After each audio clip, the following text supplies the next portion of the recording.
하나님이 아브라함을 부르셨고요. 아브라함은 하나님이 약속하신 땅 가나안으로 오게 됩니다. 아브라함이 약속을 믿고 이 가나안 땅까지 오게 되었지만 그가 마주한 현실은 생각과 달랐습니다. 그 땅에 기근이 찾아왔고 또 먹고 살기 위해 그는 약속의 땅을 뒤로 하고 풍요로운 땅 애굽을 향해서 내려갔습니다. 그럼 거기서 잘 살았느냐? 그것도 아니었어요. 아내를 바로에게 팔아먹는 일을 해버립니다. 그렇게 믿음을 떠나서 실패한 아브라함이지만 하나님은 그에게 은혜를 베푸셔서 다시 약속의 땅 가나안으로 돌아오게 하고요. 게다가 더 많은 재산을 얻어서 돌아오게 하십니다. 아브라함만 아니라 함께하고 있는 조카 롯도 많은 소유를 갖게 되어서 더 이상 한정된 땅에 함께 살 수 없게 되니 아브라함이 롯을 떠나보냅니다. 롯이 선택한 것은 물이 넉넉한 정말 사람 살기에 좋아 보이는 여호와의 동산 같고 애굽 땅과 같이 여겨지는 소돔 땅을 향해서 가게 되었는데 그렇게 롯이 가게 되니 아브라함은 홀로 남게 되었죠. 그 홀로 남은 아브라함에게 하나님이 찾아오셔서 땅을 보여주시면서 이 땅을 너와 내 자손에게 주겠다 약속을 하십니다. 그리고 아브라함은 헤브론에 정착을 하게 돼요. 자, 여기까지가 우리 지난주까지 보았던 말씀의 내용입니다. 자, 오늘은 14장을 볼 텐데 그 당시에 이 지역에 큰 일이 일어납니다. 자, 무슨 일이 일어나는지를 한번 보시죠. 1절, 2절인데 그냥 제가 읽어드릴게요. 당시에 신날 왕 아므라벨과 엘라살 왕 아리옥과 엘람 왕 그돌라오멜과 고임 왕 디달이 소돔 왕 베라와 고모라 왕 비르사와 아드마 왕 시납과 스보임 왕 세메벨과 벨라 곧 소알 왕과 싸우니라. 자, 여기 보면 1절에 시날, 엘라살, 엘람, 고임 4개의 나라가 나오는데 참 생소한 이름입니다. 그리고 어디 있는지도 잘 모르시겠죠? 자, 이 나라들은 현재로 보자면 이라크, 이란 이 지역에 있는 나라들입니다. 메소포타미아 지역에 있는 나라들인데 뭐 이 나라들을 다 기억할 필요는 없고요. 제가 밑줄 쳐놓은 엘람왕 그돌라오멜 정도만 좀 기억하고 계시고요. 자, 이 4나라의 연합을 이제 그돌라오멜이 주도를 합니다. 그래서 그돌라오멜 정도를 보시는데 오늘 설교에서 뭐 이 4개의 나라를 다 말할 수 없으니 저는 동방의 왕들, 아브라함이 있는 곳에서 기준으로 해서 동쪽에 있기 때문에 동방의 왕들이라고 부르겠습니다. 자, 그 다음 2절을 보면 소돔, 고모라, 비르사, 벌써 헷갈리죠? 고모라 왕 이름이 비르사네. 나라가 아니고. 소돔, 고모라, 아드마, 스보임, 벨라, 또 소알이라고 하는 벨라. 이렇게 이제 5개의 나라가 나오는데, 여기는 가나안 남부 사해가 있잖아요. 우리 잘 알고 있는 사해바다 있죠. 그 사해바다 남쪽에 있는 그 나라들이에요. 그래서 여기는 남방의 왕들, 남쪽에 있는 남방의 왕들이라고 부르겠습니다. 근데 여기도 이제 소돔 왕 정도만 기억을 하고 계시면 돼요. 소돔 왕이 있다가 또 등장을 할 겁니다. 그런데 여기 나오는 이 나라들은 이 남방에 있는 이 나라들은 말이 나라라고 이렇게 표현되어 있지만 사실 나라라고 보기는 어렵고요. 하나의 도시, 그냥 하나의 성읍입니다. 그러니까 도시 국가의 형태로 생각을 하시면 되고 그에 비해서 동쪽에 있는 저 나라들은 여기에 있는 도시 국가들보다는 좀 더 큰 그러니까 제국을 형성하는 그 당시에 벌써 그렇게 제국을 형성하는 그런 나라들이었어요. 그래서 동방에 있는 나라들이 더 힘이 세니까 계속 옆에 있는 나라들을 점령하고 정복하고 그런 일들을 해왔습니다. 그러다 어디까지 왔냐면 이 사해 남방에 있는 이 가나안 남부 지역까지 점령을 하게 된 거예요. 이 지역이 롯이 그 땅을 선택했던 것처럼 물이 넉넉하고 사람들이 좋은 땅이니까 곡창지대라고 해야 될까요? 다른 데는 광야와 같은 곳이지만 여기서는 사람들이 정말 잘 살 수 있는 그런 땅이니 먹을 것들이 많이 나왔겠죠.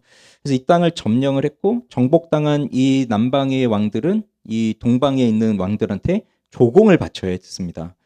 아무리 먹을 것이 많이 난다 해도 우리나라에 있는 우리 도시에 있는 사람들도 먹기에 급급할 텐데 그걸 조공을 다 바쳐야 되니까 얼마나 힘들겠어요. 12년 동안 조공을 바치다가 13년째 되는 해에 배반을 합니다. 이제 더 이상 조공을 바치지 않습니다. 그러니 조공이 들어오지 않으니 이 동방의 나라들은 또 어떻게 했어요? 화가 나겠죠? 그러니 다시 침략을 하기 위해서 찾아와서 전쟁이 벌어집니다. 이게 오늘 이 14장에 나오는 그 전쟁인데 성경에 보면 이 전쟁이 처음 언급이 되는 첫 번째 전쟁이에요. 성경에 나오는. 동방연합군은 굉장히 힘이 셉니다. 오는 길에도 만나는 곳에서 다 점령을 하면서 와요. 그러면서 오니까 뭐 생각하기에는 계속 전쟁을 치르면서 오네, 전투를 하면서 오네, 그러면 출혈도 있겠다, 힘도 빠지겠다 생각하지만 거기 있는 족속들을 하나하나 점령하면 할수록 이들은 더 힘이 세집니다. 왜냐하면 그 땅에 있는 사람들 자기 군대로 삼을 수 있고 또 거기서 보급품을 얻을 수 있고 그러니까 더 힘이 세져서 오는 거예요. 자, 이들이 남부 이쪽에 도달하는데 남부 연합군도 가만히 있을 수 없잖아요. 또 조공을 바치지 않고 배신을 한 거에는 또 그만큼 자기들도 또 힘이 있다고 생각했겠죠. 이들이 어디에 모였냐면 시딤 골짜기라는 곳에 모이는데 성경에 보면 거기 역청구덩이가 많이 있다고 해요. 역청 우리 도로 아스팔트 깔 때 까맣고 끈적끈적하고 이런 거 있잖아요. 그런 것들이 여기에 천연적으로 난 것 같은데 여기 이 역청구덩이에 굳이 이 왕들이 여기 왜 진을 치겠습니까? 아마 자기들 나라, 자기들이 살고 있는 그 지형이니까 그 지형을 잘 이용해서 저 강한 군대를 물리치고자 하는 그 전략을 세우지 않았겠어요? 그런데 참 이상하게도 10절에 보면 이 역청에 오히려 이 역청 구덩이에 자기들이 빠져요. 소돔, 고모라, 뭐 왕들이 빠지고 사람들이 빠지고 그래서 거기 빠지지 않은 사람들은 산으로 도망가고 이런 일이 벌어집니다. 그러니 결과적으로 보면 동방의 왕들이 완벽한 승리를 거두고요. 그런 다음에 이제 소돔과 고모라를 비롯해 그 지역에 있는 모든 재물과 사람들까지 다 빼앗아 갑니다. 자, 이것이 이 가나안 이 땅에 일어난 전쟁의 일인데 이게 왜 아브라함 이야기를 하다가 갑자기 이야기가 등장을 할까요? 왜 이게 아브라함 스토리에 들어가 있을까 의문이 들다가도 이제 다음에 이어지는 12절을 보면 이해가 됩니다. 12절에 이렇게 말해요. 소돔에 거주하는 아브라함의 조카 롯도 사로잡고 그 재물까지 노략하여 갔더라. 누가 잡혀갔어요? 롯이 잡혀갔어요. 아브라함의 조카 롯. 그러니 그냥 그 전쟁에서 일어났다 하면 아브라함도 뭐 별 상관없고 굳이 이렇게 성경에 기록되지도 않겠지만 아브라함의 사랑하는 조카 롯이 사로잡혀 갔기 때문에 이것은 아브라함의 또 일이 되는 거죠. 그래서 헤브론에 정착한 그 여호와를 예배하고 있는 아브라함에게 또다시 어두움의 현실이 찾아왔습니다. 그래서 아브라함은 이 어두운 현실 속에서 어떠한 선택을 해야 될지 고민을 하게 되는데 두 가지가 나옵니다. 우선은 롯을 구하러 가야 될 것인가 라고 하는 그 선택의 문제와 그 다음에 나중에 전쟁을 다 끝나고 돌아왔을 때 두 사람의 왕이 아브라함을 맞이하는데 그때 그 두 왕 앞에서 어떠한 선택을 해야 하는지 그 선택이 나옵니다. 그래서 오늘 설교를 그냥 고대 사회에 있었던 한 전쟁의 이야기 정도로만 보지 마시고 오늘 여기서 아브라함이 마주한 이 현실은 사실 우리들이 마주한 현실입니다. 비록 우리들은 총칼을 들고 나가서 뭐 싸우고 그런 전쟁은 아니지만 여기 나오고 있는 이 전쟁은 실제로 우리가 지금도 행하고 있는 우리에게 주어지는 유혹들이고 전쟁들이에요. 그래서 우리도 이러한 동일한 선택의 기로에 놓였을 때 나는 어떻게 선택하고 어떻게 믿음의 삶을 살아야 할 것인가를 생각하면서 오늘 말씀을 좀 들으시기를 바랍니다. 자, 13절에 보면 그 포로로 끌려가는 사람 중에 누군가가 도망을 친 것 같고 그 사람이 아브라함에게 찾아와서 이 사실을 알립니다. 조카 롯이 사로잡혀 갔다는 것을. 이 도시국가들 사이에서 아브라함은 사실 아무것도 아니죠. 아브라함은 나라를 이룬 것도 아니고 뭐 그 땅의 주인도 아닙니다. 나그네와 같은 삶을 삽니다. 그럼에도 아브라함이 이 지역에서 꽤나 영향력을 발휘하고 있는 것 같아요. 거느리는 사람도 많고 뒤에 나오지만 318명의 용사들이 나오는데 그들의 식솔들까지 생각하면 뭐 318명으로 끝나는 게 아니라 그들 아내 자녀들까지 생각하면은 뭐 한 1000명이 가까이 사람들이 아브라함을 따르고 있는 것일 수도 있고요. 그리고 재산도 굉장히 많잖아요. 넓은 땅에서 이렇게 있을 터이니 아브라함이 분명 영향력이 있을 겁니다. 그리고 소돔에 살고 있는 사람들 중에서 롯을 알고 있는 사람은 롯의 삼촌인 아브라함이라고 하는 사람이 저 헤브론에서 거대한 또 재산을 이루고 살고 있구나 이 정도는 알고 있었겠죠. 그래서 찾아왔어요. 소돔도 다 망했고 고모라도 망했고 그 지역에 모두가 망했으니 우리를 구해줄 사람이 아무도 없으니 아브라함한테 기대하면서 왔는지는 모르겠지만 어쨌든 왔습니다. 그럼 아브라함은 만물의 상수리 숲을 근처 헤브론이라는 곳에 있어요. 헤브론. 근데 사랑하는 조카 롯이 사로잡혔다는 소식을 들었습니다. 그럼 아브라함은 무슨 생각을 할까요? 어떤 생각이 제일 먼저 들까요? 뭐 이미 결론을 알기 때문에 뭐 더 이상 이걸 고민하지 마시고 아브라함 자기 집에서 길리고 훈련된 자 318명을 데리고 나가서 다 처부수고 롯을 데려옵니다. 구출해 옵니다. 대성공이죠. 그런데 우리는 이것을 굉장히 쉽게 생각해요. 뭐 저도 이 아브라함 이야기는 어릴 때부터 많이 읽었고 또 이 14장에 나오는 이 스토리도 굉장히 유명한 이야기이기 때문에 너무 잘 압니다. 그러다 보니 당연하게 여겨요. 아브라함이 롯을 구하러 간 걸 너무 당연하게 여겨요. 318명을 데리고 나갔는데 저쪽 군사는 몇 명인지 사실 생각해 보지도 않아요. 아, 그랬구나 하고 이런 일이 있었네 하고 하는데, 그래서 우리가 하나 짚고 갈 건 이거는 절대 가벼운 일이 아니다. 쉽게 생각할 일이 아니다. 자, 이유를 들어볼게요. 지난주에 롯이 아브라함과 헤어지는데 뭐 사이좋게 헤어진 것도 아니었어요. 롯이 예의 바르게 삼촌한테 아브라함한테 한 것도 아니었어요. 네가 땅을 먼저 골라라 했을 때 삼촌이 먼저 하셔야죠. 뭐 그러지도 않았고 정말 기다렸다는 듯이 소돔을 딱 고르고 뒤도 안 돌아보고 바로 떠나버립니다. 롯한테는 뭐가 중요했어요? 뭐 아브라함과의 관계, 의리, 뭐 하나님과의 약속 이런 거보다도 내가 먹고 내가 성공할 수 있는 그 물질적인 거, 이것이 더 눈에 들어왔으니 그곳으로 갔고, 아마 아브라함은 그렇게 떠나는 롯을 보면서 배신감을 느꼈을 수도 있어요. 내가 저를 어릴 때부터 이렇게 같이 키우고 이렇게 왔는데 가라고 한다고 정말 저렇게 뒤도 안 돌아보고 가나, 그런 마음을 가졌을 겁니다. 그렇다고 한다면 우리 같은 사람은 이 감정에 앙금이 남잖아요. 그렇게 떠나버렸는데 사로잡혀 갔다는 소식을 들었어요. 그럼 무슨 생각이 들까요? 나를 버리고 가더니 얼마나 잘 사나 두고 보자 했는데 거봐라, 쌤통이다. 고생 좀 해봐라, 나를 떠나면 얼마나 고생하는지. 우리 같으면 이런 생각이 먼저, 표정을 보니 아무도 그런 생각 안 하셨네. 저만 했나 봅니다. 저만. 그런 생각 하죠. 그렇지만 아브라함은 그렇지 않잖아요. 아브라함은 롯을 무엇과 같이 생각했어요? 아들과 같이 생각했어요. 롯은 그렇게 생각하지 않은 것 같지만 어쨌든 아브라함은 롯을 자기 아들과 같이 생각했고, 아직도 여전히 자기는 아들이 없기 때문에 이 롯이 자기를 이어줄 후사라고 생각하기도 했을 겁니다. 하나님이 약속하신 후사는 롯일 수도 있겠다, 이런 생각을 할 수도 있겠죠. 그러니 아브라함은 이 상황에서 롯을 구하러 가는 선택을 합니다. 롯을 구하러 가는 선택. 이게 당연한 게 아니라고요. 자, 롯을 데려간 사람들이 누군데요? 아까 봤잖아요. 동방의 왕들. 그러니 동네 깡패들이 찾아오고, 뭐 산에 숨어 사는 산적들이 가끔 마을에 출몰해서 사람들 잠깐 납치해가고, 뭐 이것 좀 빼가서 가고, 그런 침략하고 약탈 행위하고, 그런 대상들이 아니라 저 동방의 나라에서 제국을 이루고 있는 거대한 나라가, 그것도 한 나라가 아니라 4개의 나라가 왕들이 출전한 그 전쟁을 벌인 거고, 여기에 있는 5개의 나라가 그들과 대항해서 싸웠는데 그들이 모두 다 처참하게 져버린 그 상황에서 어떻게 아브라함이 저기 가서 롯을 구해와야 되겠다, 그럼 전쟁을 하고 싸워서 데려와야 되는 거잖아요. 그 선택을 어떻게 할 수 있겠어요? 못하죠. 게다가 아까 엘라만 그돌라오멜, 그는 누구냐면 아브라함이 어디 출신입니까? 갈대아 우루.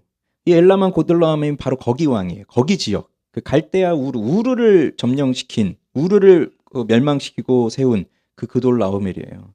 그러니 굉장히 무시무시한, 무자비한 이런 왕이라고 하는 것을 이 아브라함도 당연히 알고 있겠죠. 게다가 아브라함은 왕이 아닙니다. 그냥 한 사람일 뿐이에요. 한 개인일 뿐이에요. 게다가 나이도 한 80세 정도 됐을 것 같아요. 나이도 많죠. 그러니 뭐 저 5나라도 연합해서 싸워졌는데 내가 일개 개인인 내가, 나이도 많은 내가, 뭐 아무리 우리 집에 뭐 용사들이 좀 있다 해도 가서 싸워서 어떻게 저들하고 싸워서 롯을 구해올 수 있느냐. 현실적으로 보면 승산이 없는 싸움입니다. 그러니 섣불리 나설 수도 없고요. 뭐 용기만 가지고 할 수 있는 일이 아니에요. 그러니 뭐 잡혀갔다는 것에 마음은 아프지만 그저 목숨만은 부지하기를 하나님 은혜 주십시오. 긍휼히 여겨 주십시오. 기도만 할 수 있는 상황이죠. 정확하게 본다면. 그리고 아브라함이 아브라함이 롯을 구하지 않아도 누가 그걸 탓할 수 있겠어요? 어떻게 삼촌이 돼서 그럴 수 있어? 아니잖아요. 누구도 아브라함 탓하지 않습니다. 그게 당연하니까. 너무 당연한 거니까. 그래도 아브라함은 굳이 가지 않아도 될 그 길을 선택해서 갑니다. 전쟁에 참여해요. 왜 이런 선택을 내릴까요? 아무리 생각해봐도 답은 사랑이라는 답밖에 없는 것 같아요. 조카 롯을 사랑했으니까. 사랑하지 않으면 어떻게 그 일을 합니까? 불이 났는데 아무도 그 불길로 뛰어 들어가지 않지만 그 불길로 뛰어 들어가는 사람은 그 집에 만약에 아기 혼자 있다. 그 불길로 뛰어드는 사람은 그 아기 엄마죠. 사랑하니까. 뭐 죽을 것 같아도 뛰어 들어가서 구하는 거. 사랑이잖아요. 이게 왜 그런가 하면 14절에 보면 아브라함이 그의 조카가 사로잡혔음을 듣고라고 합니다. 그의 조카. 이게 우리말로는 조카라고 번역이 되어 있는데 히브리어로 보면 이 조카가 아크라고 되어 있어요. 근데 이 아크는 뭐냐면 형제예요, 형제. 그러면 조카는 히브리어에서 다 형제라고 부르냐? 그렇지 않아요. 12절에 아브라함의 조카 롯도 사로잡혔고 할 때는 거기에는 벤 아키, 형제의 아들 이렇게 썼어요. 분명히 이제 조카는 형제의 아들이라고 쓰는데 여기서는 형제라고 썼어요. 형제. 우리는 조카라고 번역을 했지만 그게 뭐냐면 아브라함의 심정적 표현입니다. 객관적으로는 12절에 그는 형제의 아들, 형의 아들, 뭐 조카인데 아브라함 개인적으로 볼 때는 그가 그냥 조카가 아니고 네, 형제예요. 여러분 생각해 보세요. 조카가 더 가깝게 느껴지세요? 형제가 더 가깝게 느껴지세요? 예. 아까 1부 때 우리 평안 형제한테 물어봤거든요. 도준이가 있고 우리 주한 형제가 있는데 누가 더 가깝게 느껴지냐 했더니 주한 형제가 가깝게 느껴진대요. 아무리 도준이가 더 귀엽고 더 눈에 밟히겠지만 그래도 주한 형제가 더 가깝대요. 그런 형을 두셨어요. 그렇잖아요. 아무리 조카도 사랑스럽고 예쁘지만 자기 형제는 같이 태어났고 같이 자랐고 뭐 치고받고 싸우고 뭐 이런 일들이 많았겠지만 그렇지만 한 피부치라고 하는 그 마음이 있어요. 아브라함은 조카 롯을 그렇게 생각하고 있는 겁니다. 나의 피부치. 그냥 우리 형이 난 저 자식이게 그래서 멀리 있는 그 자식 그 조카가 아니라 정말 가까이 있는 내 피부치 이렇게 생각하고 있어요. 그게 롯에 대한 아브라함의 마음, 사랑입니다. 그러면 그 사랑이 어떻게 하는지를 보시죠. 자, 14절부터 16절 읽어보겠습니다. 아브라함이 그의 조카가 사로잡혔음을 듣고 집에서 길리고 훈련된 자 318명을 거느리고 단까지 쫓아가서 그와 그의 가신들이 나뉘어 밤에 그들을 쳐부수고 다메섹 왼편 호바까지 쫓아가 모든 빼앗겼던 재물과 자기의 조카 롯과 그의 재물과 또 부녀와 친척을 다 찾아왔더라. 집에서 길리고 훈련된 자 318명. 도대체 이들은 누구일까? 뭐 이것도 제가 설교문에 쭉 쓰다가 다 지웠습니다. 이것까지 말하다가는 사경에 한 번 더 하겠구나 해서 지웠어요. 뭐 오늘 본문에 그렇게 중요하진 않을 것 같으니. 자, 어쨌든 318명과 또 13절에 아넬, 에스골, 그 다음에 마므레 이런 사람들이 등장하고 있는데 아브라함이 그들과 동맹을 맺었다고 해요. 그래서 그들이 또 함께 이 전쟁에 참여해 줍니다. 그렇다고 해도 수적 열세는 분명하죠. 어떻게 강한 그 제국의 군대와 맞서 싸울 수 있겠어요. 게다가 이들은 멀리 갔습니다. 지금 어디까지 갔다고 합니까? 318명을 거느리고 단까지 쫓아갔다고 하는데 아브라함이 있었던 헤브론에서 여기 단까지는 200km의 거리예요. 이미 200km나 벌써 저 갔어요. 대군들이 그 포로들을 이끌고. 그렇지만 아브라함은 갑니다. 가서 뭐 자세한 얘기는 여기 나오지 않지만 밤에 습격을 한 것 같아요. 기습작전을 펼친 것 같죠. 그러니까 적은 수로 기습작전을 펼쳐서 정말 큰 승리를 거둡니다. 그래서 롯을 비롯해서 모든 사람들과 빼앗겼던 모든 재물을 다 되찾아와요. 그러니 싸움은 숫자로 하는 게 아니죠. 하나님이 함께 하시는 자가 이기는 거예요. 자, 그럼 이쯤에서 우리가 생각해 볼 거는 롯을 한번 생각해 보죠. 사실 여기 이 스토리에서는 주인공은 아브라함입니다. 그리고 우린 아브라함처럼 되고 싶죠. 막 가서 싸우고 이기고 구해오고 영화 이런 스토리들 많잖아요. 근데 롯은 어떠죠? 롯은 이 14장에 보면 그냥 엑스트라처럼 보여요. 그냥 한 씬 등장하는 겁니다. 그것도 어떤 모습이냐? 끌려가는 거. 대사도 없어요. 나중에 다시 돌아왔을 때 삼촌한테 고맙다는 말도 없어요. 그냥 또 소돔으로 그냥 가버려요. 이 롯은. 자, 그런 사람인데 그런데 우리는 롯을 구하기 위해서 목숨 걸고 달려가는 주인공인 아브라함보다 그냥 포로가 돼서 터벅터벅 다 모든 걸 체념하고 끌려가는 그 롯의 모습이 더 익숙하지 않으신가요? 나의 모습을 비추어 보면. 물론 난 아브라함처럼 되고 싶죠. 그러나 현실의 내 모습은 이 롯의 모습과 비슷하지 않나요? 롯이 소돔을 왜 갔나요? 잘 살아보고 싶어서 갔습니다. 잘 살아보고 싶어서, 성공하고 싶어서. 그래서 이젠 좀 행복해지려나라고 하는 그 기대감을 가지고 있을 때 무슨 일이 일어났냐면 이렇게 전쟁이 나서 포로로 끌려가는 상황이 된 거예요. 소돔 땅에 안착해서 그 사람들에게 받아들여지고 그 땅의 구성원이 돼서 자기의 재산을 늘리고 자기의 이름을 내면서 살아가기까지 해도 얼마나 많은 시간과 노력이 들어갔겠습니까? 그리고 이 롯의 입장에서도 정말로 소돔 사람들이 너무 부러웠던 거죠. 사실 우리나라는 뭐 이런 거 비유하면 늘 강남 사람들을 비유를 들더라고요. 강남에 사는 사람들을 부러워하고. 근데 뭐 저희는 강남 사람들 그렇게 부러워하지 않는 것 같아서 공감이 안 될 것 같고, 뭘 비유를 들어야 여러분이 부러워할지 잘 모르겠습니다. 생각이 다 다르시니까. 스위스 좀 생각해볼까요? 아니신 것 같으네. 그러니 그 사람들처럼 되고 싶었던 거잖아요. 그 사람들처럼 부자도 되고 싶고 성공도 하고 싶고. 근데 보세요. 다 어떻게 돼요? 다 똑같이 포로로 끌려가고 있어요. 그들이 가지고 있던 돈이 구해줄 수도 없고 그들이 신망했던 그 나라 왕들이 구해줄 수도 없고 포로로 끌려갑니다. 다 무너졌습니다. 대단해 보이던 것들이 다 무너졌습니다. 그 누구도 나의 소망이 될 수 없습니다. 바로 이게 우리의 모습이죠. 현실은 늘 어둡게 우리에게 다가오고 좀 희망을 가져보고 꿈을 꿔봐도 우리 앞에 다가오는 현실은 너무 어두워요. 게다가 나는 어떻게 할 수가 없어요. 이 앞에서. 롯이 개인적으로 뭘 어떻게 할 수 있겠습니까? 이 상황에서. 뭐 나가서 싸우겠어요? 저 그돌라오메라고 한번 맞짱을 뜨겠어요? 1대1로? 그럴 수도 없잖아요. 그런데 또 다르게 생각해보면 이 롯은 행복한 사람 같아요. 왜냐? 자기를 구하러 오는 사람이 있어요. 그것도 목숨 걸고. 편하게 오는 것도 아니고. 목숨을 걸고 자기를 구하러 오는 사람이 있잖아요. 사실 롯이 삼촌이 이 밤중에 나를 이 먼 곳까지 찾아와서 나를 구해줄 거라고 생각을 했을까요? 그런 생각도 못 했을 겁니다. 근데 갑자기 나타난 겁니다, 삼촌이. 그리고 자기와 모든 걸 다 구해줘요. 부럽죠? 나에게도 이런 사람 좀 한 명쯤 있으면 좋겠다. 내가 어려운 상황에 처하고 내가 어려운 현실에, 어두운 현실에 들어가면 이렇게 목숨을 걸고 찾아와줘서 나를 다 구해주고 내 필요한 걸 다 던져주고 할 수 있는 그런 사람이 나한테도 있으면 좋겠다. 우리 그 생각을 할 겁니다. 그렇지만 여러분, 지금 우리에게도 그분이 계세요. 나한테도 있습니다. 누구예요? 예수 그리스도예요. 실망하셨습니까? 나한테 돈이라도 탁 던져줄 사람을 기대하고 있었는데 아닙니다. 예수님이 우리의 가장 큰 소망이십니다. 우리는요, 이제 막 성장해 가고 있는 우리 공동체 안에도 어떤 사람은 몸이 아파서 힘들어요. 괴로워요. 어떤 분은 자녀를 정말 잘 키우고 싶은데 어떻게 해야 될지를 잘 모르겠어요. 경제적 문제로 고통스러운 분도 있고요. 뭐 직장, 집, 뭐 노후 이런 거 생각해 봐도 뭐 딱 완전적으로 확정된 게 하나도 없어요. 그러니 우리가 여기 이렇게 모여 있는데 한 사람 한 사람들이 다 말은 못하고 있지만 다 그 속 사정들이 있고 사연이 있고 자기 마음을 애끓게 하는 그 아픔이 있고 고통이 있어요.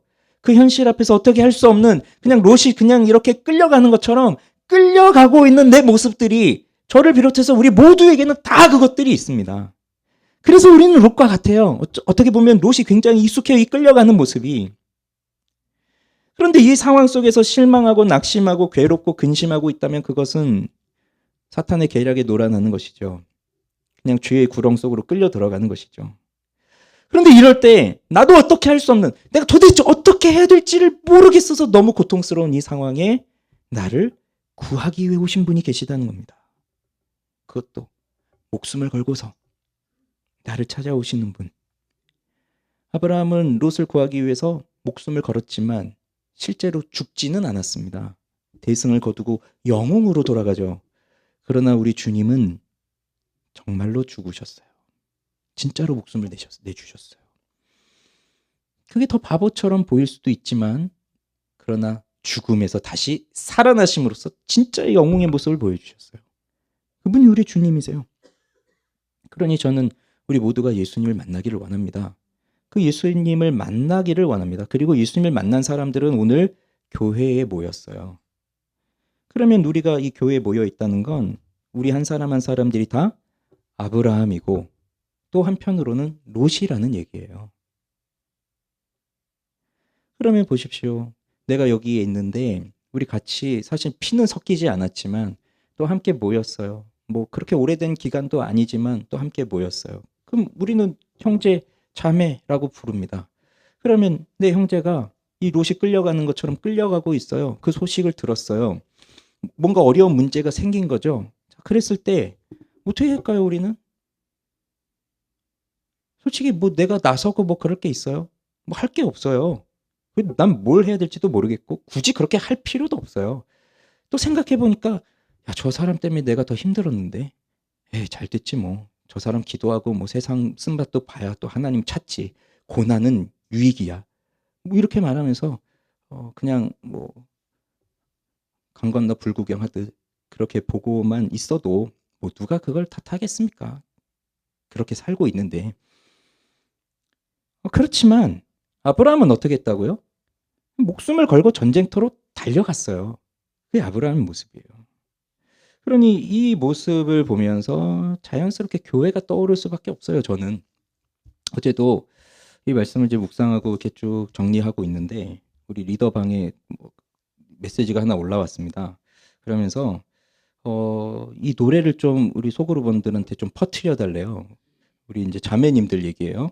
다음 주에 우리 연합 모임을 할 건데 도대체 연합 모임이 도대체 뭐야 이런 생각을 하실 텐데 뭐 소그룹을 좀 쉬고 우리 남성들은 축구장에서 좀 축구도 하고 뭐 이렇게 좀 교제하고 우리 자매님들은 자매님들끼리 청년들은 청년들끼리 좀 모일 거예요. 근데 우리 형제들은 몇 번 축구도 하고 했는데 우리 자매님들은 한 번도 같이 모인 적이 없더라고요.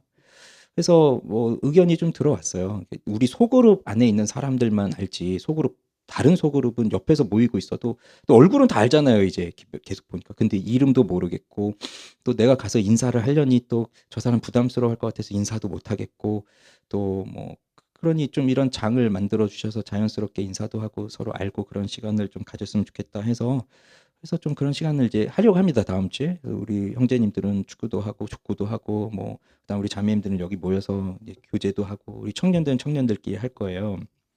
근데 어쨌든 이게 우리 주제곡입니다 하고 딱 띄워 주셨어요. 근데 저는 모르는 노래예요. 근데 그것을 이제 저도 틀어서 딱 들었는데 처음 듣는 노래거든요. 근데 그걸 듣는데 이 지금 내가 생각하고 있는 거하고 너무 딱 맞는 얘기가 그 노래 속에서 나오는데 제가 가사를 한번 불러드려 볼게요. 작고 약한 내 모습, 기댈 곳도 없는 나를 위로하시려 교회를 세우셨네. 주님은 다 아시네. 내가 넘어질 것도. 그런 나를 위하여 교회로 세우셨네. 너를 위해 기도해. 눈에 보이지 않아도 주가 이루어 가심을 믿네. 제가 여기서 불러드리면 너무 좋겠지만 제가 이 노래를 몰라요. 제가 계속 들었거든요. 근데 아직도 모르겠어요. 이 노래 너무 어려워. 그렇지만 가사가 주님은 내가 넘어질 걸 아시고 교회를 함께 세워주셨다. 그 속에서 우리가 함께 기도하고 함께 세워져 가면서 주님이 우리를 이루어 가신다 이런 내용이잖아요. 우리는 아브라함이 되기도 하고요. 롯이 되기도 합니다. 항상 아브라함만 되는 건 아니에요. 내가 어떨 땐 아브라함이지만 어떨 땐 롯이에요. 내가 누군가를 도울 수 있는 사람이 되지만 어떨 땐 내가 누군가의 도움을 절실히 필요로 하는 사람이 되기도 해요. 그러니 아브라함에게는 롯이 필요한 거고 아니다. 롯에게는 아브라함이 필요한 거고 아브라함 눈에는 또 힘들어 있는 롯이 보이기 시작하는 거죠. 그런데 우리가 어려운 건 사실 이겁니다. 내가 어떻게 해줄 수 있을까? 내가 뭘 도와줄 수 있을까? 병 때문에 힘들어요. 경제적인 문제가 있어요. 근데 경제적인 문제라는 게 그냥 내가 10,000원짜리 밥 하나 사주면서 그냥 해줄 수 있는 문제들이 아니죠. 그냥 내가 뭐 돈을 딱 줄 수도 없고 빌려줄 수도 없고 그 병을 고쳐줄 수도 없고 아무것도 할 수 없는데 그러니까 그냥 머뭇거릴 수밖에 없어요. 주저하고 머뭇거릴 수밖에 없고 내가 뭘 할 수 있겠어. 또 내가 저렇게 나서면 또 그 사람 부담스러워 하겠지. 뭐 이런 생각을 한다고요. 그러나 하나님이 하시는 겁니다. 우리가 할 건 이거예요. 사랑을 구해야 된다는 얘기예요. 왜냐? 사랑이 없거든요. 솔직히 사랑이 없어요. 우리 이렇게 모였지만 뭐 예수님 안에서 모였다고 하지만 실제로 사랑이 너무 없어요. 내가 좋은 사람은 좋고 또 싫은 사람은 계속 싫어요. 교회 안에 있어도. 그렇지만 사랑을 구해야 된다는 얘기죠. 우리 새가족반에서 다 공부한 얘기입니다. 이거 새가족반에서 다 하셨어요. 기억 안 나세요? 다시 오세요. 재수강. 교회는 어떤 곳이에요? 우리의 외로움을 달래기 위해 모인 곳이 아니잖아요. 교회는 뭐 하는 곳이었죠? 예수님의 사랑을 실천하는 곳이라고 했잖아요. 그래서 교회의 유익은 내가 여기 와서 사랑을 받는다가 아니라 내가 사랑을 하는 것에 있는 거예요. 내가 주는 것에. 하면 된다고요. 그래서 아브라함이고 또 보여지는 롯이 있다면 정말 그를 사랑하고, 내가 롯이라면 또 나를 사랑하는 아브라함이 있구나라는 것을 신뢰하면서 그에게 도움을 또 청하고, 이런 관계의 공동체가 세워져야 되는데, 그러려면 가만히 있으면 안 되거든요. 세 가지만 좀 실제적으로 말씀드리면, 우선 첫째는 소식을 전하셔야 돼요. 오늘도 아브라함이 롯이 사로잡혔다는 걸 어떻게 알았어요? 누군가 와서 소식을 전했다고요. 뭐 이 당시에 뭐 SNS도 없고 뭐 없는데 옆에서 일어난 일을 어떻게 알겠어요? 누군가 와서 전했습니다. 우리도 마찬가지입니다. 우리는 흔히 이런 생각해요. 내가 꼭 굳이 말을 해야 되나?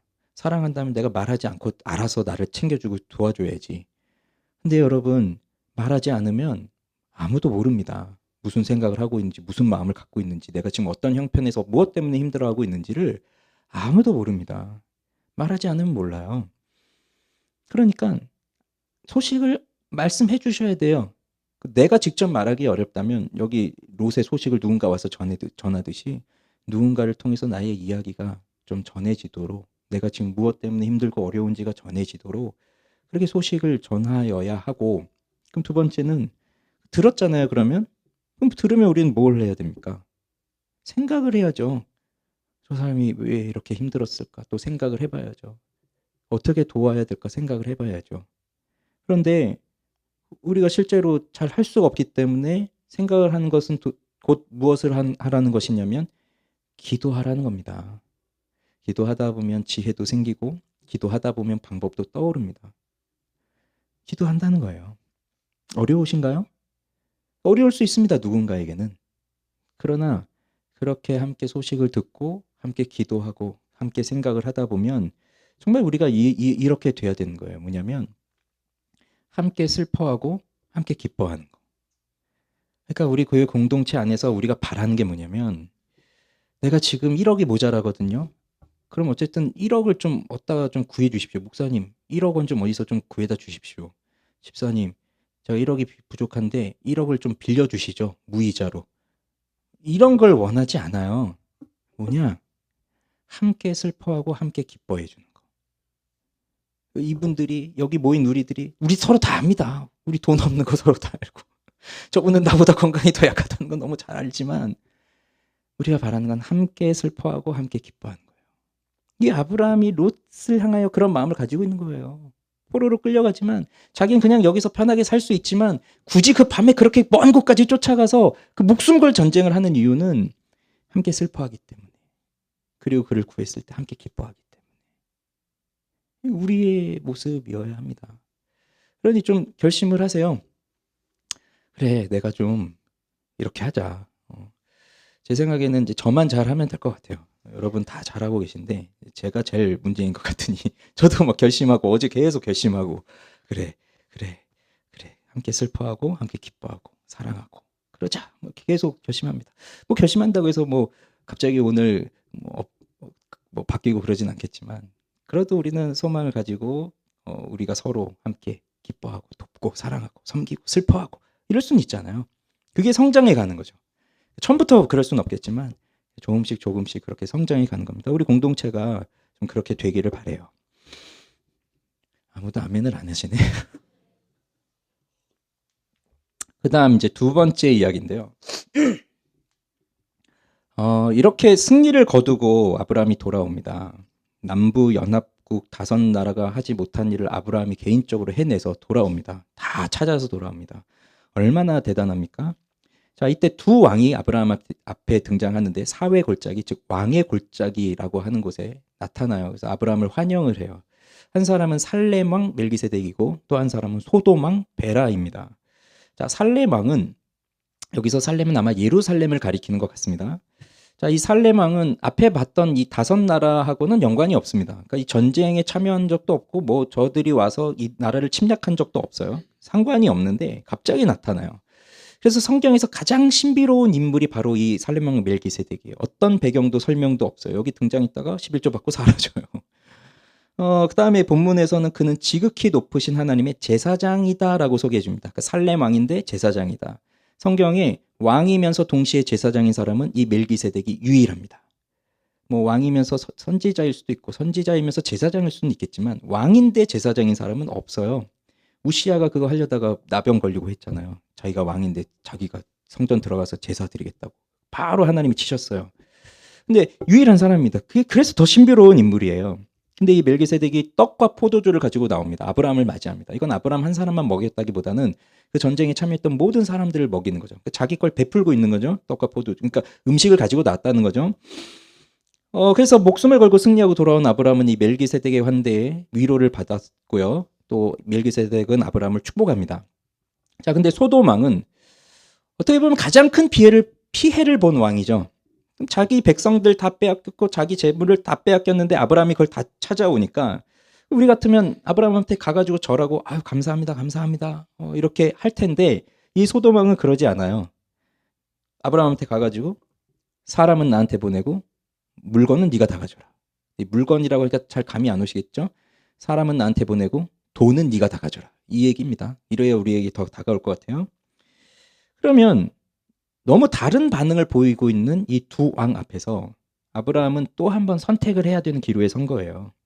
근데 이건 앞에서 얘기했던 정말 칼 들고 나가서 싸웠던 진짜 실제로 목숨이 왔다 갔다 하는 그 전쟁보다도 지금 여기서 나타나고 있는 이 현실이 더 어려운 현실, 더 어려운 선택, 그리고 우리에게 더 실제적으로 다가오는 현실이에요. 봅시다. 자, 우선 살렘 왕 앞에서 한 아브라함의 행동을 볼게요. 이 멜기세덱이 아브라함을 축복합니다. 그리고 아브라함은 그 멜기세덱의 축복을 받고 난 다음에 11조를 드립니다. 자, 여기 성경에서 11조라는 게 여기 처음 나옵니다. 그런데 우리는 11조를 보통 어떤 식으로 생각해 왔냐면 하나님이 11조를 내라고 명령했으니까 그 명령에 순종해서 드리는 거라고 우리는 생각하고 있었는데 근데 오늘 이 창세기 14장에서 아브라함이 11조를 드리는 걸 보면 아니었어요. 어디에도 명령이 없어요. 어디에도 요구가 없어요. 멜기세덱이 내가 하나님 앞에 축복할게. 그러니까 너는 10분의 1을 내. 야, 하나님 널 지켜주셨어. 그러니까 너는 반드시 10분의 1을 내. 야, 너가 10분의 1을 내면 하나님 널 더 축복해 주실 거야. 이런 것이 없다고요. 아브라함은 그저 자발적으로 드리고 있는 겁니다. 10분의 1을. 자발적으로. 그럼 왜 아브라함은 멜기세덱에게 이렇게 자발적으로 11조를 드릴까요? 그 이유를 알려면 이 멜기세덱이 하는 축복을 봐야 됩니다. 자, 19절, 20절을 같이 읽어볼게요. 시작. 그가 아브라함에게 축복하여 이르되 천지의 주제이시오 지극히 높으신 하나님이여 아브라함에게 복을 주옵소서 너희 대적을 내 손에 붙이신 지극히 높으신 하나님을 찬송할지로다. 자, 여기까지. 자, 여기 밑줄을 3개 쳐놨죠. 축복하여 복을 주옵소서 찬송할지로다. 이거는 왜 밑줄을 쳤냐면 같은 단어입니다. 바루크라고 하는 같은 단어입니다. 복을 주다의 수동형인데 멜기세덱이 지금 축복하는 내용이 뭐냐면 천지의 주제 지극히 높으신 하나님이 아브라함에게 복을 주십시오. 아브라함은 복을 받을지어다. 아브라함은 하나님께 복을 받을지어다. 이제 그 얘기고요. 그 다음에 20절에 너희 대적을 너의 손에 붙이신 지극히 높으신 하나님을 아브라함 너는 하나님을 찬송할지어다. 그러니까 아브라함에게 너는 하나님께 복을 주어라 이제 그 말인데 하나님께 복을 줄 수 없으니 찬송할지로다 이제 번역을 한 겁니다. 그럼 이게 무슨 의미가 되냐면 하나님이 아브라함에게 복을 주시고 이에 대하여 아브라함은 하나님께 찬송을 올려드린다는 얘기예요. 그러니 이 축복의 내용이 하나님 저 아브라함에게 복을 주십시오. 아브라함 너는 하나님께 찬송을 드려라. 그 얘기입니다. 자, 그랬을 때 아브라함이 어떻게 하냐면 그 20절 하반절에 아브라함이 그 얻은 것에서 10분의 1을 멜기세덱에게 주었더라. 이렇게 나오거든요. 그럼 이게 뭔가요? 내가 10분의 1을 드릴 테니까 나한테 복을 주십시오. 그게 아니라 하나님이 복을 주셨어요. 그러니 그 하나님으로부터 받은 복에 나는 하나님께 다시 올려드립니다. 그 영광을, 찬송을. 근데 그 영광과 찬송을 무엇으로 올려드린다는 얘기입니까? 이게 그냥 말로만 한다는 얘기입니까? 그게 아니라 나의 10분의 1을 드림으로써 하나님께 찬송과 영광을 올려드리겠다. 그 표현인 겁니다. 여기 그 얻은 것에서 10분의 1이라고 하는 말을 히브리어로 직역을 하면 모든 것으로부터 나온 10분의 1이에요. 자, 그러니 얻은 것에서의 10분의 1, 즉 내가 좀 소득으로 벌어들인 것에서의 10분의 1을 말하는 게 아니라 내가 가지고 있는 모든 것의 10분의 1을 말하는 겁니다. 이거는 21조는요. 그러면 왜 10분의 1일까요? 이 10분의 1은 모든 것을 대표한다는 거예요. 모든 것을 대표한다는 거. 대표성입니다. 대표성. 11조는 대표성을 띠고 있는 거예요. 왜 이렇게 드리느냐? 하늘과 땅을 창조하신 하나님이 모든 대적들로부터 나를 구해 주셨다. 그래서 모든 것을 나에게 주셨다. 그걸 고백하는 행위입니다. 그럼 저 멜기세덱이 하고 있는 저 축복의 내용을 아브라함은 뭘로 받아들이고 있는 겁니까? 저게 다 사실입니다. 저게 맞습니다. 하나님이 이 온 세상을 창조하신 하나님이 나를 다스리시고 오늘 이 전쟁에서 승리케 하신 것도 오직 하나님께서 하신 일입니다. 내가 한 건 없습니다. 오직 하나님의 일입니다. 그러니 내 모든 것은 다 하나님의 것입니다. 그걸 말로만 한다는 게 아니라 그걸 정말로 삶으로 나타나는 게 그 내 모든 소유의 10분의 1을 드렸다는 얘기예요. 어디 억압, 강압, 명령 어쩔 수 없이 그런 거 하나도 없어요. 정말 기쁨과 감사함으로 드리는 거죠. 이게 중요한 겁니다. 이게. 저 멜기세덱이 하고 있는 저 내용이 모두가 사실입니다. 그걸 고백하고 있는 행위예요. 아브라함은 그 5나라의 왕들이 하지 못한 일을 하고 돌아왔습니다. 그러면 이 상황에서 모든 사람들이 아브라함을 보면서 얼마나 박수를 치겠어요. 와, 훌륭합니다. 대단합니다. 저 왕들도 못한 일을, 저 나라의 군대들도 못한 일을 어떻게 해내셨습니까? 대단합니다. 우리 자식들, 우리 가족들을 되찾아와 주셔서 감사합니다. 우리 재물을 되찾아와 주셔서 감사합니다. 그런 상황 속에서 아브라함이 자, 내 능력을 받지. 다 나한테 무릎을 꿇어라. 그럼 내가 이제 이 땅의 지배자다. 하나님이 어차피 이 땅을 나한테 주신다고 하셨으니 오늘이 바로 그날이구나. 너희들 나의 백성들이 되어라. 그렇게 해도 모두가 다 그 앞에 무릎을 꿇어야 할 그런 상황이잖아요. 지금 이 상황은. 그러나 아브라함의 고백이 무엇입니까? 멜기세덱이 저 축복하면서 선포한 저 내용이 그게 사실입니다. 그러니 내가 여기에 있는 것도, 내가 이렇게 큰 승리를 거두고 온 것도 여러분은 기적이라고 말하겠지만 저 일을 내가 지금 하고 와서 여러분의 박수를 받고 있는 이 일도 이건 내가 한 것이 아니라 오직 하나님이 하신 일입니다. 그러니 박수를 받으실 분은 내가 아니라 하나님입니다. 난 아무것도 아닙니다. 나는 그저 무익한 종일 뿐입니다. 그거예요. 그 고백이에요. 그러면서 오직 하나님께만 찬송과 영광을 올려드립니다. 그 고백이, 그 표현이 10의 1을 드리는 거, 11조로 나온 겁니다. 단순히 10분의 1만 떼어서 드린 게 아니에요. 우리는 이제 11조를 자꾸 오해를 하다 보니까 그래, 월급을 탔어. 그럼 그 월급에서 10분의 1을 떼. 그 자동으로 떼놔. 그리고 그래서 10분의 1을 딱 드렸어요. 그러면 이번 달도 할 건 했구나. 물론 여기서 11조를 하시는 분도 있고 안 하시는 분도 있지만 만약에 한다고 했을 때 만약에 내가 그런 생각으로 했다면요. 뭡니까 그거는? 10분의 1을 뗐어요. 그래서 하나님께 드렸어요. 헌금 냈어요. 그럼 나머지 10분의 9는 뭐라는 겁니까? 10분의 1 떼는 거 내가 할 일 했으니 10분의 9는 내 거야. 이런 생각하는 거거든요. 그치만 11조는 뭐라고요? 10분의 1을 드렸는데 이거는 그냥 떼서 드린 게 아니라 대표라고요. 그 드리고 나머지 10분의 9는 뭐예요? 하나님의 것입니다. 이것도 하나님의 것입니다. 그 고백이 되는 겁니다. 내 전부가 다 하나님의 것입니다. 사실 나는 이 전부를 드려야 돼. 10에 10을 드려야 되지만 10분의 1밖에 드릴 수 없는 저를 긍휼히 여기시고 이 모든 것이 하나님의 것입니다. 내가 내 소유의 주인이 아니라는 말입니다. 내 모든 것은 다 하나님의 것이라는 겁니다. 그 고백입니다. 그 고백. 그런데 이것이 되기 위해서는 우리의 삶에 긍휼과 정의와 믿음이 필요해요. 자, 예수님이 가르쳐 주시는 11조의 정신을 보면 다시 한번 읽어보죠. 시작. 화 있을진저 외식하는 서기관들과 바리새인들이여 너희가 박하와 회향과 근체의 11조는 드리되 율법에 더 중한 바 정의와 긍휼과 믿음은 버렸도다. 그러나 이것도 행하고 저것도 버리지 말아야 할지니라. 자, 보십시오.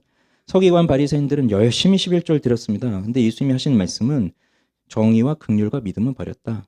그러면서 야, 11조 같은 거 하지 않아도 되고 정의, 긍휼, 믿음의 삶을 살아라. 그렇게 말씀하시는 게 아니라 11조도 하고 정의와 믿음과 긍휼의 삶도 살아라. 그걸 말씀하시거든요. 그 말은 곧 11조, 그 하나님께 드리는 이런 것들이 무엇이 되어야 하냐면 정의와 긍휼과 믿음의 삶을 사는 사람이 드리는 것이 되어야 된다는 얘기예요. 아브라함은 이 예수님의 말씀을 들었을 리가 없죠. 벌써 뭐 연차로도 뭐 2000년이나 앞선 사람이 되니까 예수님보다. 근데 마치 예수님께 이 말씀을 들은 것처럼, 이 마태복음 읽은 것처럼 아브라함은 그렇게 산 겁니다. 긍휼과 정의와 믿음으로 산 거예요. 어떻게 긍휼이 나타났죠? 롯이 붙잡혀갔을 때 그 롯을 구하기 위해 달려간 아브라함의 모습이 바로 무슨 모습인가요? 그게 바로 긍휼의 모습입니다. 그런데 더 놀라운 것이 무엇인 줄 아세요? 아브라함은 그 수많은 포로들 중에서 롯 한 사람만 딱 빼오는 게 아닙니다. 그 수많은 사람 중에서 라이언 일병 한 명만 딱 구해오는 게 아니에요. 그 소돔 사람들 전부를 다 데려와요. 근데 소돔 사람들이 누구예요? 13장에서 어떻게 나왔어요? 소돔의 사람들은 여호와 앞에서 악한 자들이다라고 했잖아요. 그러면 야, 니네들 여호와 앞에서 그렇게 악하게 살고 교만하게 살고 했더니 하나님이 심판 제대로 하신다. 니네 한번 벌을 받아라. 그렇지만 여호와를 경외하는 롯은 내가 데려갈게. 너희는 심판받아 마땅해. 그런 태도가 없습니다. 아브라함이 하는 건 뭐죠? 그들도 데려오는 거예요. 그 악하다고 하는 그 여호와를 떠나서 살고 있는 그들도 데리고 옵니다. 자기 목숨을 걸고. 긍휼입니다, 이게. 그 긍휼의 마음으로 온 거예요. 그 다음에 정의. 무자비하게 침략하고 빼앗고 죽이고 하는 이 왕들, 불의한 왕들 앞에서 진짜 정의가 무엇인지를 보여주죠. 아브라함이 나가서 전쟁한 건 그들의 것을 빼앗는 것이 아니라 잃어버린 걸 되찾는 거죠. 그대로. 그래서 이 불의로 가득한 세상의 왕들과 싸워서 이긴 승리의 예물이 이 11조가 되는 거예요. 져서 드리는 게 아니라 이겼기 때문에 드려요. 그럼 우리는 이렇게 정말 살아가고 있는가? 그저 내가 내 소득에서 10분의 1만 딱 떼가지고 매달 그렇게 드리고 있다는 것으로 정말 나는 하나님께 내 모든 걸 다 드리고 있느냐? 그리고 내가 그렇게 한다고 해도 나는 정말 믿음과 정의와 긍휼과 이런 삶을 살아가서 내가 드리는 이것이 나의 긍휼, 나의 정의, 나의 그 믿음 이것이 다 녹아져 있는 그것이냐? 이걸 우린 고민해야죠. 그래서 소돔 왕 앞에서 행하는 아브라함의 모습을 보면 명확해져요. 자, 소돔 왕을 보십시오. 소돔 왕 이름 아까 뭐라 그랬죠? 베라. 이 베라는 나쁜 인간이란 뜻이에요. 이름도 나쁜 인간이에요. 이름 자체가. 근데 이 소돔이 아브라함을 보자마자 하는 말이 뭐냐면 뭐 우리 성경을 이렇게 번역하니까 이렇게 어순이 바뀌어져 있지만 히브리어 성경에서 보면 첫 마디가 이겁니다. 줘라. 줘라. 멜기세덱은 첫 마디가 축복한다 이거였거든요. 근데 이 소돔 왕은 아브라함한테 첫 마디가 줘라. 뭘? 사람은 나한테 줘라. 근데 물품은 네가 다 가져라. 자, 이렇게 하는 거예요. 이 제안을 줍니다. 자, 그럼 여러분 이 소돔 왕이 하는 제안을 생각해 보세요. 그냥 믿음, 뭐 신앙 이런 거 따지지 말고 그냥 상식적으로 생각해 보세요. 현실을 살아가고 있는 우리 입장에서 네가 이거 했지? 아, 잘했어. 근데 요건 나한테 주고 근데 대신 이건 네가 다 가져 라고 하는 제안이 들어왔을 때 아브라함 입장에서 이게 손해가 될 일일까요? 손해를 볼 일인가요, 이게? 아니면 손해가 되나요? 이득이 되나요? 아브라함 입장에서 보면. 아브라함한테 이득이잖아요. 아니, 어차피 사람들은 뭐 아브라함이 다 책임질 수도 없고 뭐 이 사람들 여기서 살아야지 어떻게 해요? 그들을 어떻게 데려가요? 그러니까 사람은 주지만 거기서 얻은 돈, 전쟁에서 되찾아온 아까 뭐였습니까? 소돔의 모든 재산을 다 뺏어갔는데 그걸 다 가져온 거거든요. 소돔의 그 모든 재산을. 그건 네가 다 가져라. 이건 다 내 것이라고 하는 제안. 이게 손해예요? 손해가 아니죠. 세상적으로 본다면. 뭐 상식적으로 본다면 이득이죠. 그래서 아브라함은 이렇게 생각할 수도 있습니다. 야, 하나님이 정말 이 전쟁 때문에 너무 어두운 현실이 나한테 보여줬지만 롯이 사로잡히는 것으로 인해서 너무 힘들었지만 목숨을 걸고 싸웠더니 야, 이제 하나님이 이 재산을 나한테 선물로 주시는구나. 축복으로 주시는구나. 야, 이게 정말 하나님이 그 모든 것이 합력하여 선으로 변한다더니 이렇게 되는구나라고 생각할 수도 있잖아요. 그럼 그걸 받아들이면 아브라함 뭐가 돼요? 부자가 되잖아요. 그 소돔의 모든 걸 다 가졌는데, 모든 재산을. 손해가 아니죠. 반면에 멜기세덱한테 했던 행위는 뭐죠? 내 소유의 10분의 1을 드렸어요. 그럼 손해입니까? 이득입니까? 손해죠. 내 소득의 내 소유의 10분의 1을 드렸는데 우리 어릴 때 뭐 10,000원 엄마한테 받고 1,000원 11조 드리는 거야. 뭐 그렇다 치지만 내가 한 달에 1억씩 버는데 한 달에 1,000,000원씩 11조를 한다고 해보세요. 그게 되나? 손해 본다고 생각하는 거죠. 나는 손해 본다. 다른 사람들은 안 사는데 나는 손해 본다. 뭐 다 멜기세덱만 있고 다 10분의 1을 드리면서 사는 삶을 산다면 뭐 이런 고민 안 할 겁니다. 근데 우리 주변엔 다 소돔왕 같은 사람들만 둘러싸여 있거든요. 근데 거기서 내가 10분의 1을 떼서 뭐 하나님께 드린다? 손해죠, 손해. 말할 수 없는 손해. 그렇기 때문에 이것이 우리에게 더 어려운 선택이라는 거예요. 그리고 우리에게 더 현실적인 싸움이라는 겁니다. 소돔왕의 제안을 아브라함이 받아들인다면 이 땅에서 나그네로 살고 있는 그렇게 고생하고 정말 집 없고 그 집 없는 서러움으로 살고 있는 이 나그네와 같은 이 아브라함한테 야, 이젠 내가 확실하게 이 땅에서 내 입지를 굽힐 수 있고 내 확실한 땅을 마련할 수 있는 좋은 기회다라고 생각할 수도 있지만 아브라함이 어떻게 하는지 보십시오. 자, 읽어봅니다. 자, 22절부터 24절 시작. 아브라함이 소돔 왕에게 이르되 천지의 주제이시오 지극히 높으신 하나님 여호와께 내가 손을 들어 맹세하노니 내 말이 내가 아브라함으로 치부하게 하였다 할까 하여 내게 속한 것은 실 한 오락이나 들매끈 한 가닥도 내가 가지지 아니하리라. 오직 젊은이들이 먹은 것과 나와 동행한 안델과 에스골과 마므레의 분깃을 제할지니 그들이 그 분깃을 가질 것이니라. 아브라함은 소돔 왕의 제안을 받아들입니까? 거절합니까? 거절합니다. 이유가 뭡니까?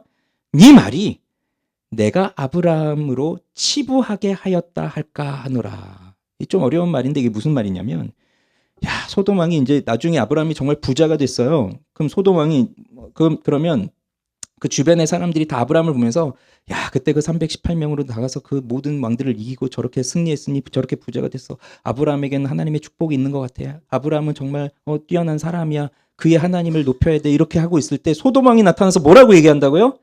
야, 아브라함이 저 부자가 된 건 나 때문이야. 내가 줬거든. 아브라함 부자 만든 거 나야. 내가 아브라함을 부자로 만들어줬어. 치부하게 하였다는 건 부자를 만들어줬다는 얘기예요. 그러니 소돔 왕이 아브라함은 내가 부자를 만들어준 거야. 그러니까 너희도 나한테 잘 보여. 그래야 내가 너희들 부자로 만들어줄게. 이 얘기를 소돔이 떠벌리면서 다닐 거를 아브라함은 알기 때문에 그렇게 하지 않는 겁니다. 아브라함은 뭘 선택합니까? 내가 부유하고 이 땅에서 영향력을 얻는 것은 소돔 왕이 나한테 줬기 때문이 아니라 하나님이 나를 보호하시고 지켜주시기 때문이다. 그리고 설령 네가 주는 저 따위 돈 내가 안 받아도 괜찮다. 난 가난해도 좋다. 하나님이 나를 지켜주시기 때문에 나는 상관없다. 그 고백입니다. 그 믿음의 고백입니다. 전쟁의 최고의 공신은 아브라함입니다. 최고의 공적은 아브라함한테 있습니다. 그러니 모든 건 아브라함이 가져가는 게 당연하죠. 이 소돔 왕이 갑자기 끼어들어서 뭔가를 회방을 놓는 것 같지만 그러나 아브라함은요. 이 일을 통해서 자신의 능력을 나타내고 자신의 공적을 드러내고 자신의 능력을 내세우고 싶은 마음이 추호도 없어요. 이것 때문에 보상받으려고 하는 마음도 없습니다. 그는 그냥 롯을 사랑하는 마음으로 가서 행한 거예요. 이것 때문에 무슨 상을 받고 보상을 받고 뭐 재물을 다시 그 보상으로 얻고 그런 것이 없어요. 그런 마음이 없어요. 근데 이게 우리에게 주어지는 가장 큰 유혹입니다. 세상은 우리에게 말하거든요. 너가 이렇게 했구나. 그래, 넌 이걸 받을 자격이 있어. 그러니 이건 나한테 주고 이건 네가 다 가져. 이게 세상의 방법이에요. 우리가 가장 듣고 싶은 말. 넌 자격이 있어. 넌 충분해. 넌 잘했어. 네가 했으니 네가 노력한 대로 다 받아. 너 받을 자격이 있어. 충분해. 이게 세상의 요구, 그리고 우리가 듣고 싶은 세상의 말이에요. 그러나 성경은 그걸 말하지 않습니다. 하나님의 정신은 그걸 말하지 않아요. 세상의 정신은 주고받아라. give and take예요. 줬으니 나한테도 줘라. 내가 줄게, 너 나한테 이만큼은 줘라. 성경은 뭐라고 말하는 줄 아십니까? 주는 자가 받는 자보다 더 복되도다. 주고받으라가 아니에요. 그냥 주라예요. 받을 생각하지 말고. 만약에 내가 11조를 드리는데 이렇게 드렸을 수도 있어요. 하나님, 제가 어려운 상황 속에서 그래도 11조를 드립니다. 그러니 하나님은 저한테 복을 주셔야 합니다. 똑같습니다. 내가 11조를 드렸으니 나는 하나님께 복을 받을 자격이 있는 사람이야. 똑같은 거예요. 대부분의 교회는 직분을 세울 때 11조를 아주 가장 중요한 자격 요건으로 봅니다. 우리 교회도 마찬가지입니다. 11조를 하지 않으면 뭐 권사, 집사, 장로가 될 수가 없죠. 11조를 안 하는데. 이 믿음의 표현이라고 했잖아요. 아까. 모든 것이 하나님의 것입니다. 그런데 만약에 11조를 낸다고 하세요. 11조를 내면서 내가 이런 생각을 가지고 있다면, 나는 이 교회에서 내가 집사가 될 자격이 있어. 난 장로가 될 자격이 있어. 난 권사가 될 자격이 있어. 난 11조를 하거든. 난 이 교회에서 내가 발언권을 얻어서 난 이런 말을 할 자격이 있어. 난 이런 주장을 펼칠 자격이 있어. 난 11조를 내거든.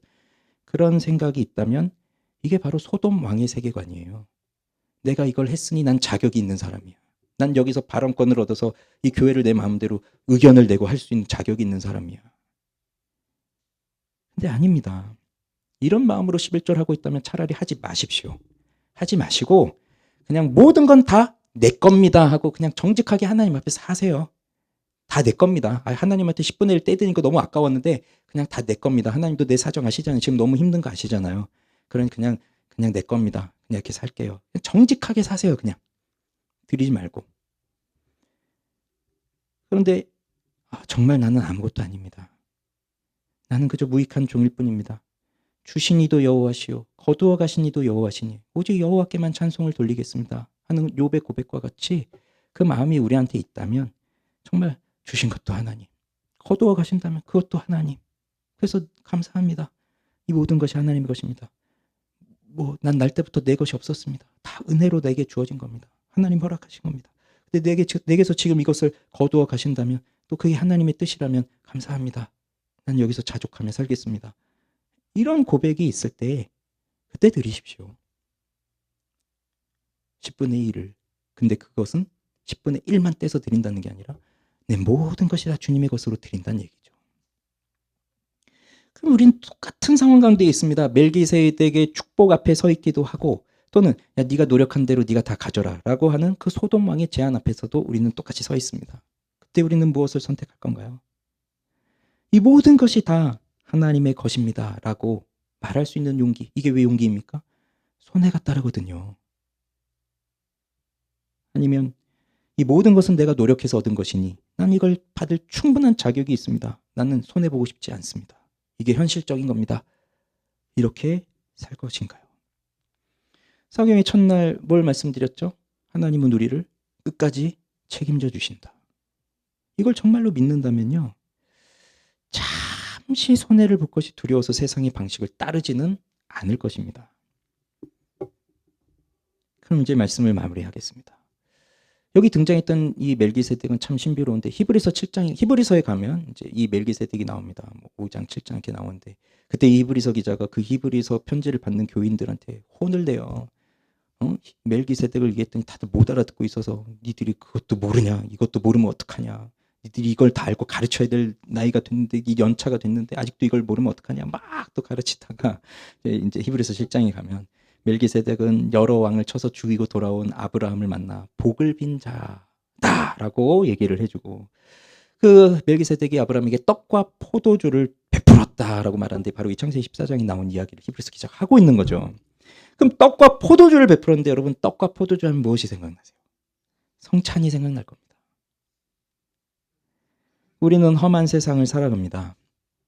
우리가 살아가는 세상은 다 내가 왕이라고 하는 사람들이에요. 그 사람들 틈에 속하여 있어요. 나도 그런 사람이죠. 나도 내가 왕이야. 여기 등장하고 있는 이 9명의 왕들, 동방연합군 4명, 이 남방연합군 5명, 이 9명의 왕들이 이 사람들 때문에 얼마나 세상이 혼란스럽고 뭐 전쟁이 끊이지 않고 죽고 죽이고 빼앗고 빼앗기고 이런 일들이 얼마나 많이 일어납니까? 이런 왕들로 둘러싸여 있다는 거예요. 9명 정도가 아니라 그냥 다 그런 왕들이에요. 그게 우리가 살아가는 현실이에요. 그래서 전쟁터와 같은 겁니다. 총칼을 들고 싸우진 않지만 내 육체가 상하진 않지만 이 세상의 정신은 계속해서 우리의 생각을 우리의 정신을 혼란스럽게 합니다. 그러니 어떨 때는 자기 연민에 빠뜨리고 난 왜 이거밖에 안 될까? 근데 어떨 때는 내가 최고야 교만하게 만들고 또 어떨 땐 내가 이렇게 했으니 난 이 정도의 보상을 받을 자격이 있어. 또 그런 마음을 자꾸 우리한테 주고 그러면서 살아가니까 절대 손해보지 말아라. 이게 세상이 가르치는 바잖아요. 아이들한테 아마 가르칠 때 손해보지 말아라. 손해보지 말아라. 이게 세상이 가르치는 방식이라고요. 성공한 사람들은 손해보지 않는 사람들. 만약에 기부를 한다고 해도 손해볼 정도로 기부를 하는 게 아니죠. 그렇게 해야 자기한테 이득이 있으니까 하는 겁니다. 근데 성경은 그렇게 말하지 않아요. 만약에 이런 정신으로 가득하다면 누가 롯을 구하러 가겠습니까? 우리 교회에 같이 있어도. 롯뿐만이 아니라 저 악한 소돔 사람들을 누가 구하러 가겠어요? 니들은 그렇게 살았으니 니들이 책임져야지 뭐. 니들이 뭐 자업자득이야. 니들이 한 일들이니. 그렇지 않아요. 손해를 보더라도 이것이 하나님의 마음이고 하나님의 사랑이고 긍휼이라면 내가 가서 베푸는 거. 그것입니다. 왜냐하면 내게 있는 이 모든 것들이 다 내 것이 아니거든요. 어느 순간 되면 다 사라질 겁니다. 그것들. 그러니 나의 모든 것으로부터 정말 10분의 1을 드리는데 이거밖에 못 드려 죄송합니다. 그런 마음으로 세상 정신으로 가득하면 누가 그렇게 드릴 수 있겠습니까? 아무리 11조를 많이 하고 액수를 많이 하고 뭐 돈을 많이 헌금을 해도 그럴수록 그 사람은 내가 이만큼 했으니 난 이럴 자격이 있지. 그런 교만만 더 생기는 거예요. 그래서 우리는 이 세상에 그 자기가 왕들이라고 하는 사람들로 둘러싸여 살고 있기 때문에 우리는 정말 유일한 한 분, 진정한 왕이신 한 왕, 그분만을 바라보아야 합니다. 우리 주 예수 그리스도이십니다. 그분은 우리를 구하기 위해서 이 땅에 오셨어요. 아브라함이 롯을 구하기 위해서 목숨을 걸고 달려갔지만 우리 주님도 나를 구하기 위해서 이 땅에 오셔서 실제로 목숨을 버리셨어요. 그분은 하나님입니다. 모든 것을 창조하신 분이고요. 모든 걸 다스리시는 권능의 하나님입니다. 그분이 그렇게 하실 이유가 없어요. 누가 그분에게 의무를 지어주겠습니까? 우리를 감듯이 십자가에 못 박혀 죽으심으로 구원하셔야 된다는 의무가 예수님께 달려 있습니까? 없습니다. 그럼에도 예수님이 그렇게 하십니다. 기쁨으로. 왜요? 우리를 사랑하시니까. 그래서 아브라함이 멜기세덱을 통해서 떡과 포도주를 받고 위로를 받았듯이 우리 예수님은 우리에게 자신의 살을 찢고 자신의 피를 흘리셔서 그 살과 피로 우리를 먹이시고 채우세요. 그게 위로입니다. 저는 이 자리에 여러분을 초대하고 싶습니다. 아직도 예수님의 살과 피를 못 먹어보셨나요? 못 마셔보셨나요? 믿음으로 나아오십시오. 주님께서 비록 현실 속에서는 뭐 돈과 부귀와 영화와 이런 걸 누리지는 못한다 할지라도 내가 위험에 처했을 때마다 언제나 나를 찾아오시고 나를 돌보아 주시고 나를 방문해 주시고 하나님 말씀대로 행하시면서 나를 구해 주실 그 예수 그리스도의 놀라운 능력은 우리의 삶 속에 날마다 있을 것입니다. 그러니 우리의 빛이요 소망이신 그리스도께로 나아오십시오. 우리 함께 찬양합시다.